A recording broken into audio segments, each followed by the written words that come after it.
आज की कहानी है दो बैलों की कथा। एक बार एक गांव में झूरी नाम का एक किसान रहता था। उसके दो बैल थे, हीरा और मोती। दोनों ही बैल हट्टे कट्टे व बलशाली थे। झूरी को उन दोनों से बहुत लगाव था। दोनों बैल भी झूरी को बहुत पसंद करते थे। हीरा और मोती का आपस में इतना लगाव था कि यदि कभी एक खाना न खाए तो दूसरा भी घास को मुंह तक नहीं लगाता था। एक दिन की बात है, झूरी की पत्नी का भाई गया दोनों बैलों को अपने साथ ले गया।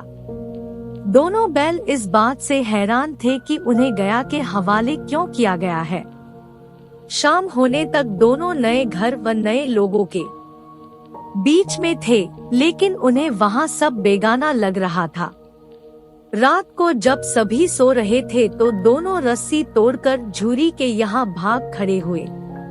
सुबह सवेरे ही जब झूरी ने उन्हें अपने यहाँ देखा तो दौड़कर गले से लगा लिया।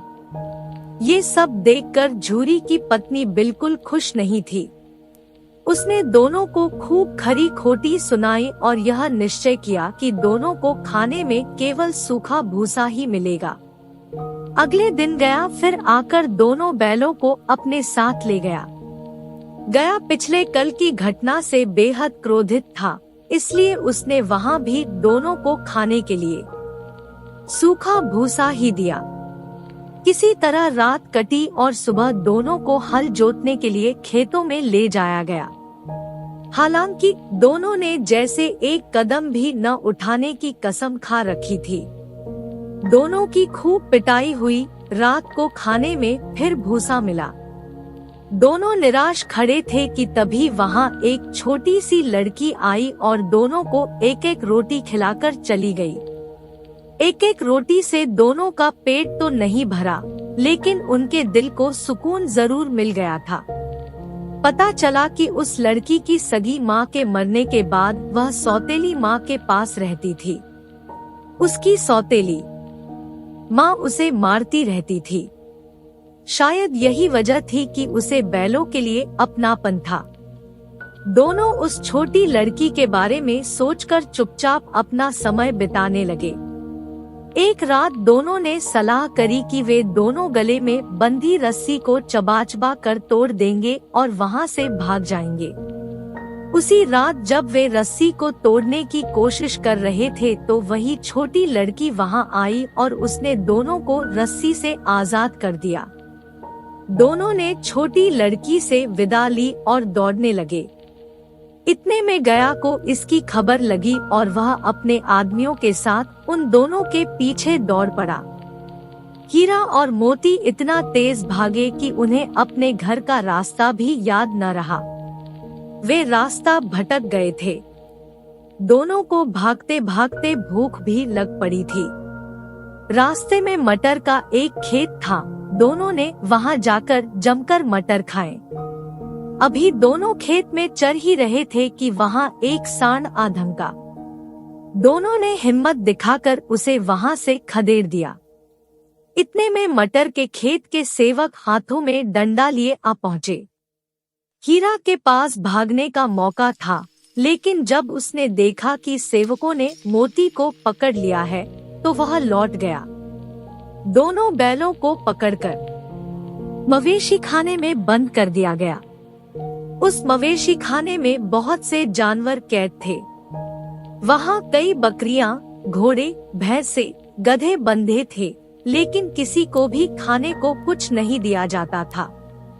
इस वजह से सभी जानवर कमजोरी के कारण जमीन पर बेजान पड़े हुए थे। जब पूरा दिन बीत जाने पर भी खाने को कुछ न मिला तो हीरा के सब्र का बांध टूट गया। उसने बाड़े की कच्ची दीवार पर जोर से अपने सींग गड़ा दिए। इससे मिट्टी का एक टुकड़ा निकल आया। यह देखकर हीरा को हिम्मत मिली और वह दौड़ दौड़ कर अपने सींगों से दीवार की मिट्टी गिराने लगा। तभी मवेशी खाने का चौकीदार हाथ में लालटेन लिए जानवरों की हाजिरी लगाने आ पहुंचा। हीरा की करतूत देखकर उसने उसकी डंडे से पिटाई शुरू कर दी और उसे मोटी रस्सी से बांधकर वहां से चला गया। हीरा ने मोती से कहा, आज अगर यह दीवार गिर जाती तो यहाँ बंधे हुए कितने ही जानवर आजाद हो पाते। यदि ये थोड़े दिन और यहाँ रुके तो कमजोरी से इनका मरना निश्चित है। यह सुनकर मोती बोला, अगर ऐसी बात है तो मैं भी जोर लगाता हूँ। ऐसा कहते ही मोती ने दीवार में उसी जगह वार किया और लगभग 2 घंटों की कड़ी मेहनत से दीवार को तोड़कर गिरा दिया। दीवार के गिरते ही घोड़े, भैंसे, बकरियां सब जल्दी से भाग गई, लेकिन गधे वहीं खड़े रहे। लाख मनाने पर भी गधे अपने डर की वजह से वहीं खड़े रहे। उधर मोती अपने दोस्त हीरा की रस्सी को तोड़ने की पूरी कोशिश करता रहा। अब जब सुबह होने वाली थी तो हीरा ने मोती से कहा, दोस्त, मुझे नहीं लगता कि आज यह रस्सी टूटेगी। तुम यहाँ से भाग जाओ, वरना सबको पता चल जाएगा कि यह सब तुमने ही किया है। मुझे यहीं छोड़कर तुम चले जाओ। यह सुनकर मोती की आंखों में आंसू आ गए। वह हीरा से बोला, मित्र, मैं इतना स्वार्थी नहीं हूँ कि मुश्किल के इस समय में तुम्हें छोड़कर चला जाऊं। मैं मरते दम तक तुम्हारे साथ ही रहूंगा। मुझे हर अपराध की सजा स्वीकार है। कम से कम इन जानवरों की जान बचाने का आशीर्वाद तो मिलेगा। इतना कहकर मोती ने गधों को सींग मारकर बाड़े से भगा दिया और स्वयं हीरा के पास आकर सो गया। सुबह होते ही चौकीदार, मुंशी व अन्य सेवकों को जब इसकी भनक लगी तो मोती की खूब मरम्मत हुई और उसे भी मोटी रस्सी से बांध दिया गया। लगभग 1 हफ्ते तक दोनों वहीं बंधे रहे, लेकिन उन्हें खाने को कुछ नसीब नहीं हुआ। उन्हें केवल पानी ही पिलाया जाता। दोनों की हड्डियां निकल आई थी। एक दिन बाड़े के सामने उनकी नीलामी शुरू हुई, लेकिन वो दोनों इतने कमजोर थे कि उन्हें खरीदने के लिए कोई तैयार नहीं था। तभी एक आदमी सामने आया और दोनों बैलों को टटोलने लगा। मुंशी से कुछ मोल भाव करने के बाद वह उन दोनों को लेकर चल पड़ा। दोनों बैलों की नीलामी हो चुकी थी। हीरा और मोती दोनों डरे हुए थे। उनसे चला भी नहीं जा रहा था, लेकिन डंडे के डर से बेचारे उस आदमी के साथ साथ चलने लगे। सहसा दोनों को महसूस हुआ कि यह वही रास्ता है जहाँ से गया उन्हें ले गया था। वही खेत, वही रास्ता और वही कुआं तो है जहाँ पर वे हल जोतने आया करते थे। अब उनकी सारी थकान दूर होने लगी और वह दोनों तेज तेज चलने लगे। जैसे ही उन्हें अपना घर और अपने बांधे जाने के जगह दिखाई दी, दोनों भागकर उस ओर चल दिए। द्वार पर झूरी बैठा हुआ था।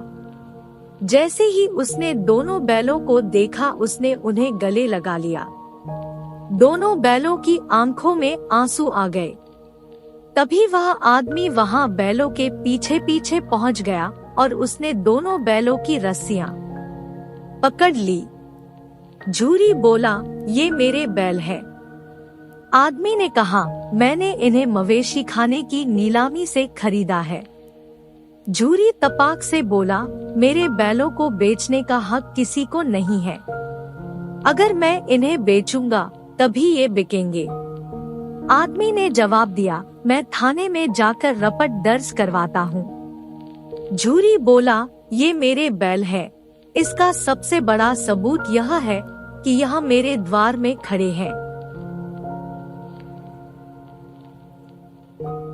फिर उस आदमी ने आव देखा न ताव और बैलों को अपनी ओर खींचने लगा। तब दोनों बैलों ने भी उसे अपने सींगों से खदेड़ दिया और गांव से दूर भगा दिया। इतनी देर में दोनों बैलों के लिए भूसा, दाना और चारा भर दिया गया। हीरा और मोती दोनों मिलकर चारा खाने लगे। झूरी साथ में खड़ा उन्हें सहला रहा था। तभी झूरी की पत्नी भी अंदर से आई और उसने दोनों बैलों के माथे चूम लिए और खूब प्यार दिया। कहानी से सीख। इस कहानी से हमें 2 बातें सीखने को मिलती है। पहली यह कि हमें अपनी स्वाधीनता के लिए अपने अंतिम समय तक संघर्ष करते रहना चाहिए। दूसरी सीख यह मिलती है कि हमारे जीवन में चाहे कितनी भी मुश्किलें क्यों न आए, लेकिन सच्चे दोस्त हमेशा साथ निभाते हैं। Thank you for watching. Please like, subscribe and share.